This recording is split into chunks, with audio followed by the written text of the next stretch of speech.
They are, probably the most worn item of clothing in my closet. Good morning. Hi, I'm Carrie Scott, founder of the Soul Selves Framework and author of the book Buddha's Closet, Cleaning as a Path to Enlightenment. And it's still early morning for me. My kids have gone off to school, but I'm still in my pajamas, as you can see. Llama, stay in bed, it says. I gotta show you the bottoms too, because I mean, they are so fantastic. These pink, blue, and white fuzzy pajamas. And I have to admit, I kind of live in this outfit a good portion of the time. At one point in Buddha's Closet, when I was writing, I referred to my pajamas as like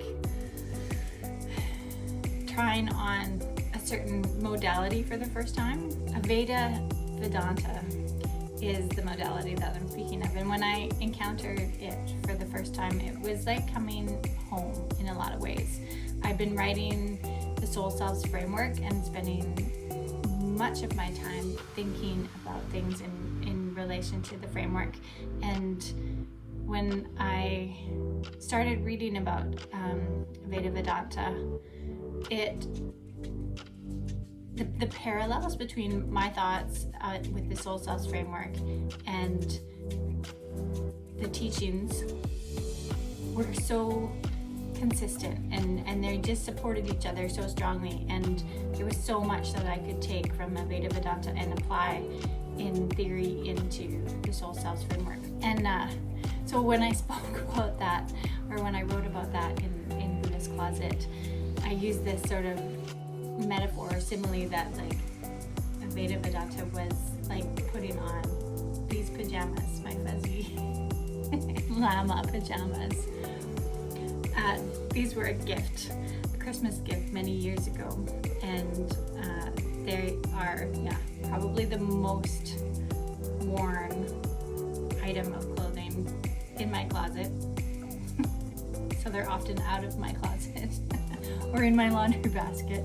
Share with you this idea of how powerful we can be in that state between sleeping and waking. There's this beautiful moment, this beautiful space that exists between our deep sleep and just before we're conscious enough or in our mind enough to know that we're awake. And that's been a huge part of my own sadhana, my own practice, and utilizing that time to ask deeper questions, to explore my subconscious. I think that's happened anyway. And it just went in and out of my mind what I was doing there. But I know often that base is referred to in terms of brainwaves, be it like the alpha state or the theta state.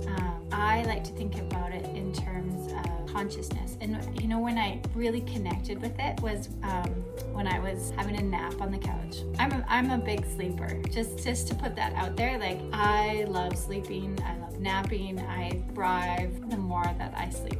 And so hence me in my pajamas, it just goes hand in hand. And so those couch naps, I don't know if you allow yourself to have them, but I highly recommend it. When you nap on the couch and there's some background noise, be it the TV or something else that's going on, I personally can go into this really, really deep state of sleep in a short period of time, and it's so refreshing. But what I discovered in this really deep couch napping sleep is that as I'm coming out of it, there's a moment or a few moments where my waking consciousness hasn't fully revived itself yet, but my awareness is there. So I'm fully conscious, but I have no sense of time. I have no sense of where I am and no sense of my surroundings. I'm truly pure aware. And those moments of of pure awareness that I believe helped me recognize conscious in the term that I'd like to use it, or in Buddha's closet, even more appropriately, the unchanging. And to be aware of that space at that, or so present with that space of awareness, is really such a door to open up my understanding of that infinite possibility. Because as that waking consciousness starts to layer over top of that awareness, you realize all of the layers that we're placing on it are simply just part of the illusion. And I don't say that lightly, but it can be a difficult thing to understand. And I wish I could explain it better, but I'm gonna keep working.